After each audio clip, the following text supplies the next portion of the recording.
lamentablemente me han acortado demasiado y no puedo cubrir todo lo que tengo que cubrir como los otros semestres con esto. Entonces vamos a hablar de los síndromes hemorrágicos. Primero tenemos que saber qué es la hemostasia. La hemostasia son todos aquellos procesos físicos que van a intervenir en la integridad tanto vascular como la fluidez de la sangre. Es decir, las plaquetas tienen que mantenerse sueltas, no pueden estar pegadas, porque si están pegadas a algo, comienzan a agregarse. Entonces, mientras más fluida sea la sangre, menos probabilidades hay de que se forme un trombo. Entonces, para eso hay N cantidad de mecanismos fisiológicos, porque tienen que le gustan. Intervienen también las plaquetas. Las plaquetas son los principales actores del proceso de hemostasia. Y la hemorragia, pues, se relaciona con todas aquellas alteraciones que van a condicionar a la aparición de una hemorragia. Es un disturbio de la hemostasia. Los síndromes hemorragíparos son todos aquellos trastornos que se dan para generar un sangrado. Pueden ser genéticos, pueden ser adquiridos. Y donde van a participar los factores de coagulación. Se van a estar alterados los factores de coagulación. Para poder entender esto, ustedes tienen que saber cuáles son los procoagulantes, dónde se forman, cuál es la función de los anticoagulantes naturales, de los procoagulantes dependientes, cuáles son los factores de coagulación. Eso lo tienen que repasar ustedes. Entonces, ¿cuáles son los criterios para que se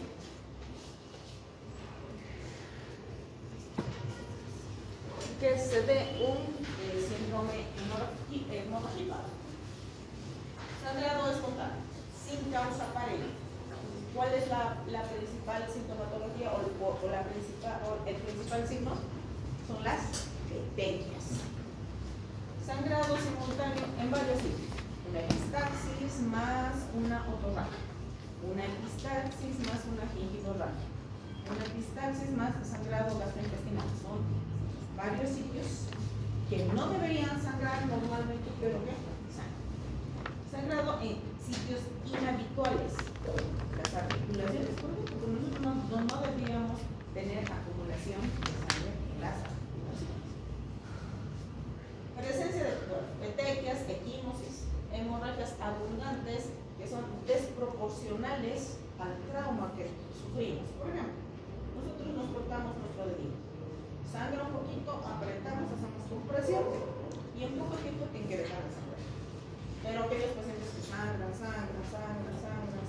pese a la compresión, pese a todos aquellos mecanismos que son exclusivamente para evitar el sangrado, sigue sangrando, tiene que llamar la atención. Hemorragias a repetición sin causa local de sangrado. Amanecen con petequias, amanecen con hematomas, amanecen con hematomas. Eso tiene que llamar la atención. Sangrado que no se controla con las maniobras locales. Es decir, que para poder controlar ese sangrado, por ejemplo, hay que hacer un taponamiento. Es el caso de las epistaxis, por ejemplo. Ustedes agarran, se ponen un algodoncito, tiene que cesar ese sangrado. Pero en algunos pacientes no cesa. Pese al taponamiento, los pacientes siguen sangrando. Entonces, ¿cuáles son las condiciones que van a predisponer a este tipo de sangrados? Tratamientos con anticoagulantes o antiagregantes plaquetarios. Nosotros tenemos dentro de nuestro arsenal terapéutico a la aspirina, que es una maravilla, es el mejor antiagregante plaquetario que hay. Pero algunos no lo toman como antiagregante, lo toman como un analgésico. Es el caso de mi hermano, por ejemplo. Mi hermano tiene migrañas que no ceden con los antimigrañosos con la aspirina. Entonces, cuando él tiene una epistaxis, tiene muchos sangrados, es precisamente con la aspirina. Entonces, hay que averiguar en la anamnesis si el paciente consume algún tipo de medicamento que puede condicionar a un sangrado. Y hacer un anticoagulante, algunos toman warfarina, otros toman clopidogrel, porque han tenido un episodio trombótico en algún momento y toman como profiláctico, y los antiagregantes. Pacientes que cursan con una insuficiencia renal, pacientes que tienen insuficiencia hepática con mucha mayor razón, enfermedades propias de la plaqueta. Por ejemplo, una trombocitopenia puede ser de origen inmune o puede ser a causa de una medicación, por ejemplo. ¿Qué medicamentos que producen trombocitopenias?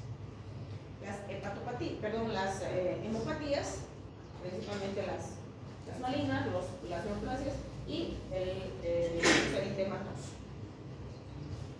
Entonces tenemos que entender que es un síndrome púrico. Tenemos que saber que es un síndrome inmunotíparo. Tenemos que saber que es un síndrome trombótico. Para eso, repito, la parte de fisiología se las debo a ustedes. Yo ya no tengo. Directamente voy a avanzar. Lesión vascular o hematológica. Es una alteración en la resistencia de la pared capilar. Por ejemplo, tenemos a los trombos. Los trombos se generan por una lesión del endotelio vascular, donde sea que sea.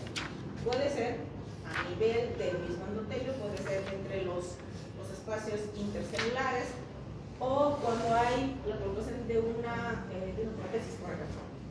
Aquellos que tienen aneurisma, se les pone una canastilla y es el lugar, el sitio donde se va a generar inflamación. Y la inflamación va a desencadenar el proceso de ovulación. Acá tenemos a un ateroma, que es lo más frecuente que tenemos en nuestro medio, porque nosotros estamos acostumbrados a comer abundante comida con grasa. Aquí tenemos derivaciones. Algunos, por ejemplo, las personas que tienen tumores del vaso principal para alimentar al tumor, es una derivación. Entonces, al haber una bifurcación, ese punto puede generar un proceso inflamatorio y esto puede originar un proceso de coagulación, o sea, desencadena un espasmo, acortamiento de la luz del vaso, un acortamiento de la luz del vaso, un estrechamiento de la luz del vaso puede ocasionar el inicio de la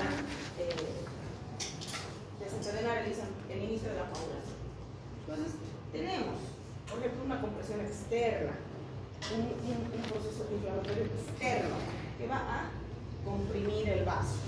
Tenemos compresiones externas que pueden ser por tumores, que pueden ser por cualquier circunstancia.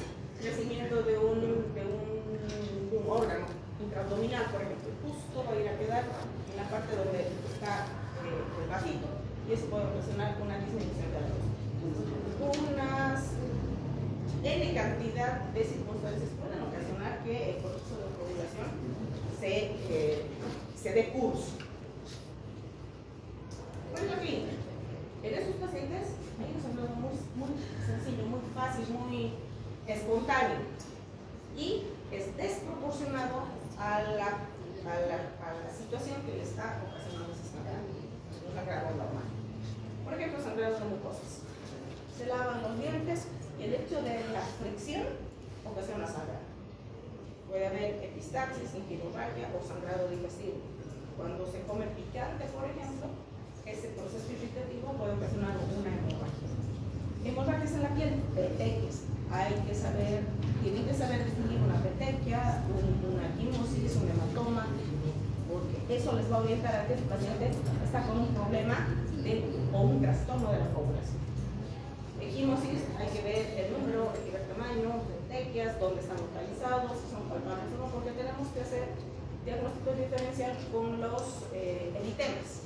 Entonces, ustedes presionan y en teoría eso tiene que desaparecer, porque si no desaparece, es una petequia. Luego, hematomas superficiales o profundos, en caso de que, por ejemplo, involucre ya un músculo o involucre estructuras que están en profundidad. Las petequias no desaparecen a la digitopresión. Eso tiene que, por eso les decía, tienen que hacer presión. Si eso desaparece, es un eritema. Si no desaparece, eso es una petequia. Y eso significa que hay un sangrado espontáneo. ¿Dónde están? Estos son los hematomas. Las petequias suelen tener volumen, es decir, se pueden tocar, se pueden Advertir que es sobrelevantado, en cambio un eritema no es así.